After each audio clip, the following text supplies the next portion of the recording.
በትግራይና በሱዳን ድንበር አካባቢ እንደገና የተከሰተው የጦርነት እሳት በመቶዎች የሚቆጠሩ ሰዎችን ለዳግም ስደት ዳርጓል። ዝርዝር መረጃውን ይዘናል። በሌላ በኩል በሰሜን ሸዋ ጻድቃኔ ማርያም ገዳም በጸሎት ላይ በነበሩ ምዕመናን ላይ በደረሰ የመሬት መንሸራተት አደጋ የ14 ሰዎች ሕይወት በአሰቃቂ ሁኔታ አልፏል። እንዲሁም የቀይ ባህር ጥምረትን ተቀላቅላለች የተባለችው ግብጽ ገና አላሰብኩበትም እያለች ሲሆን፣ በሆርሙዝ ወሽመጥ ደግሞ በዋሽንግተንና በቴህራን መካከል ያለው የወታደራዊ ዲፕሎማሲ ሽኩቻ ወደ አዲስ ምዕራፍ ተሸጋግሯል። ሰላም ውድ የናቲ 16 ቤተሰቦች፣ እነዚህንና ሌሎች ወቅታዊ ጥልቅ የፖለቲካ የወታደራዊና የቀጠናው መረጃዎች ይዘንላችሁ ቀርበናል።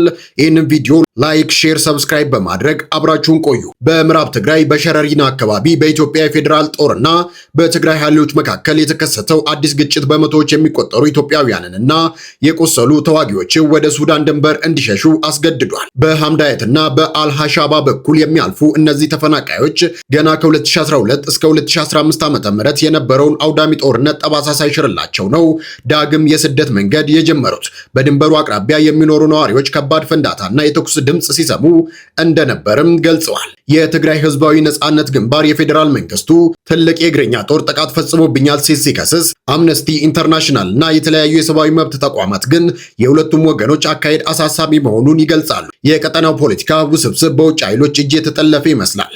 የኢትዮጵያ መንግስት የሱዳን ጦር ከህወሓት ጋር የሚሰሩ ቅጥር ሰራተኞችን ይረዳል ሲል ይከሳል። በሌላ በኩል ደግሞ የሱዳን ወታደራዊ መንግስት ኢትዮጵያ ለተባበሩት አረብ ኤሚሬቶች የበረራ ክፍተት በመስጠት ለአርኤስኤፍ የድሮን ጥቃት ድጋፍ ታደርጋለች ሲል ይወነጅላል።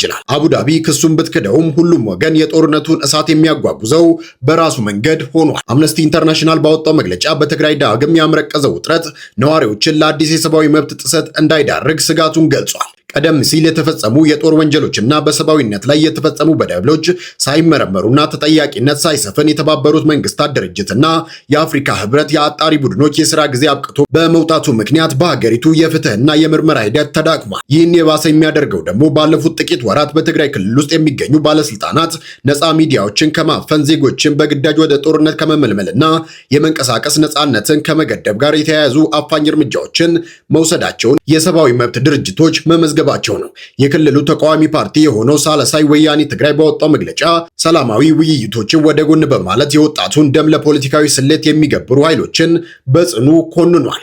ፓርቲው እንዳለው የጦርነቱ መንገድ ማብቂያ የሌለውና ቀጠናውን ወደ ከፋ የደም መፋሰስ የሚያስገባ በመሆኑ ህዝቡ ከዚህ በላይ የመከራ ገፈት ቀማሽ ሳይሆን የሰላም አየር እንዲተነፍስ የሲቪል ማህበራትና የሰላም ወዳጆች አስፈላጊውን ጫና እንዲያደርጉም ጥሪ አቅርቧል። በሱዳንም ሆነ በኢትዮጵያ የሚታየው እውነታ የሚያሳየው የፖለቲካ መሪዎችና የወታደራዊ ኃይሎች የስልጣንና የኃይል አሰላለፍ ፍላጎት የንጹሃን ዜጎችን ህይወት ዋጋ አልባ እያደረገው ይገኛል። የጥይት ድምፅ ከተራራው ማዶ ሲያስተጋባ ይህን የሚከፍለው ግን ያው ምስኪኑ ህዝብ ነው። በአንድ በኩል የወገኖቻችንን ህይወት የቀጠፈው የሰው ሰራሹ የጦርነትና የፖለቲካ ውጥረት መባባስ አሳሳቢነቱ እንደቀጠለ ሁሉ በሌላ በኩል ደግሞ በተፈጥሮ አደጋ ምክንያት በንጹሃን ዜጎች ላይ የተከሰተው አሳዛኝ ክስተት አገሪቱን ተጨማሪ ሐዘን ውስጥ ጥሏታል። በሰሜን ሸዋ ዞን ሞጃና ወደራ ወረዳ የምትገኘው ታሪካዊቷ የጻድቃኔ ደብረ ምጥማቅ ቅድስት ማርያም ገዳም አሳዛኝ ክስተትን አስተናግዳለች። ሌሊቱን ሲጥል ያደረው የክረምት ዝናብ ባስከተለው የመሬት መንሸራተት ምክንያት የዋሻው አካል ተነዶ በትላንትናው ዕለት በቦታው በጸሎት ላይ በነበሩ ምዕመናን ላይ በመውደቁ የ14 ሰዎች ህይወት በአሰቃቂ ሁኔታ አልፏል። የሞጃና ወደራ ወረዳ ምክትል አስተዳዳሪ አቶ ዳኛቸው አዘብጤ እንደገለጹት አደጋው የደረሰው ሐምሌ 27 ቀን 2018 ዓ.ም ከጠዋቱ 12 ሰዓት አካባቢ ነው። በዕለቱ የደብሩ መድኃኔዓለም ወራዊ በዓል በመሆኑ የፍልሰታ ጾም መግቢያ ከመሆኑ ጋር ተያይዞ በርካታ ምዕመናን ለጸበልና ለጸሎት በገዳሙ ዋሻ ደጅ ተሰብስበው ነበር። በአደጋው ህይወታቸው ካለፈው 14 ምዕመናን በተጨማሪ 5 ሰዎች ከባድ የአካል ጉዳት ደርሶባቸው ወደ ደብረ ብርሃን ሪፈራል ሆስፒታል የተወሰዱ ሲሆን 2 ሰዎች ቀላል ጉዳት ስለገጠማቸው በሰላ ድንጋይ ጤና ጣቢያ ሕክምና እየተከታተሉ ይገኛሉ።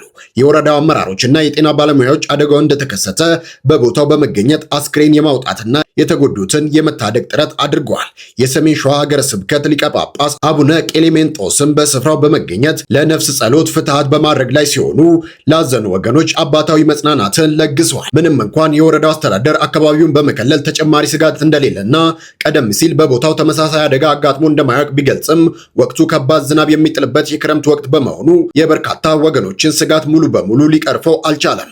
በቀጣይ መረጃችን ቀጠናዊና ዲፕሎማሲያዊ ጉዳዮችን ይዟል። ዝርዝሩን እንደሚከተለው በሳውዲ አረቢያ አስተባባሪነት የቀይ ባህርንና የባቢኤል መንደብን ደህንነት ለመጠበቅ በሚል አዲስ የቀይ ባህር ዘብ ጥምረት መመስረቱ ይፋ ከተደረገ ጥቂት ቀናት ተቆጥረዋል። 14 ሀገራትን ያሰባሰበው ይህ ጥምረት ሲታወጅ ከስሞቹ ዝርዝር ውስጥ የካይሮ ስም ጎልቶ መታየቱ የብዙዎችን ትኩረት ስቦ ነበር። ቀይ ባህር ለግብጽ ኢኮኖሚ ህልውናዋ የሆነው የስዊዝ ካናል መግቢያ እንደመሆኑ የሀገሪቱ እጅ በዚህ ጥምረት ውስጥ አለበት መባሉ ለብዙዎች የጠበቁት እንጂ አዲስ ነገር አልነበረም። ነገር ግን ነገሩ የተወራውን ያህል አልጋ በአልጋ እንዳልሆነ ከራሷ ከካይሮ ደጅ የሚወጡ መረጃዎች መጠቆም ጀምረዋል።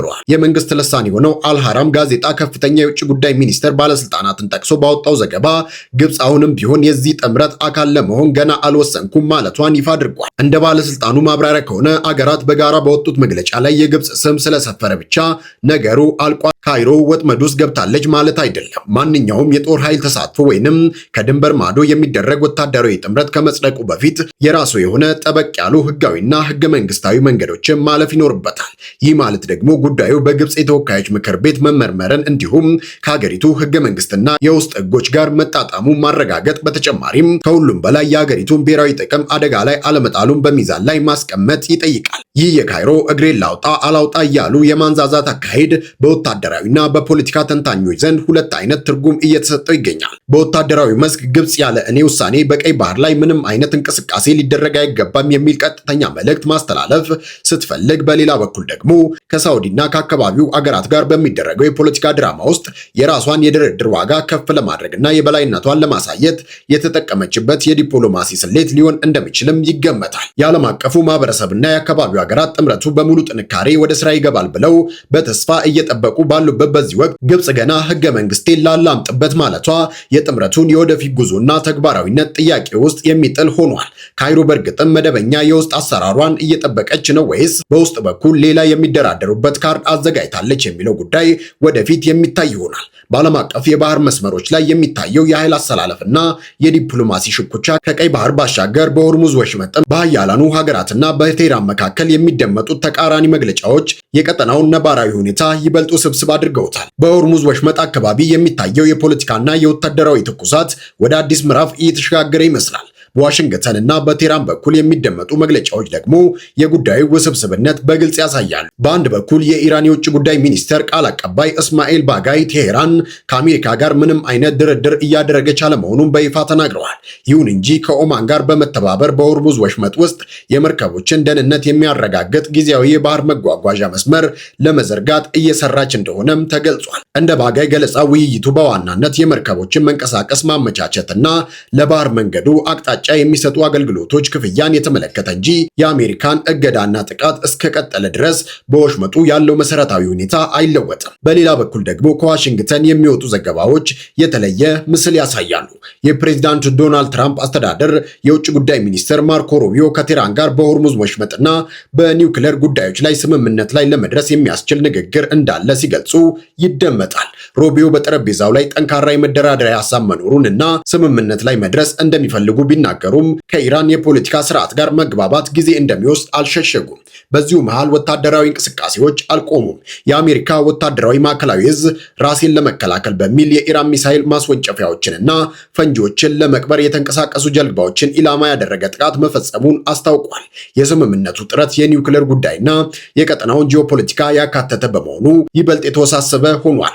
ፕሬዚዳንት ትራምፕ የባህር መንገዱን መክፈት ብቻ ሳይሆን ኢራን የኒውክሌር ማበልጸጊያ ፕሮግራሟን እንድታቆምና በርካታ የሽምግልና ሚና ያላቸው ሀገራት እንደ ኳታር፣ ሳውዲ አረቢያና ቱርክ ያሉ የአብርሃም ስምምነትን እንዲቀላቀሉ ፍላጎት እንዳላቸው ገልጸዋል። ሆኖም ይህ የትራምፕ ጥሪና ስምምነት ማዕቀፍ በዲፕሎማሲያዊና በፖለቲካው ኤክስፐርቶች ዘንድ ጥያቄ እየተነሳበት ይገኛል። የቀድሞዋ የአሜሪካ ከፍተኛ ዲፕሎማት ባርባራ ሊፋ አጋር ሀገራት ይህንን ጥሪ በዝምታ ማለፋቸውን ሲጠቅሱ የእስራኤል ተቃዋሚ መሪ የአየር ላፒድ ደግሞ የቀረበው ሐሳብ አካባቢውን የበለጠ አደጋ ውስጥ የሚጥል ነው ሲሉ ተችተውታል። በተጨማሪም በኢራን ከፍተኛ ዩራኒየም ክምችት ላይ ያለው አለመግባባት አልተፈታም።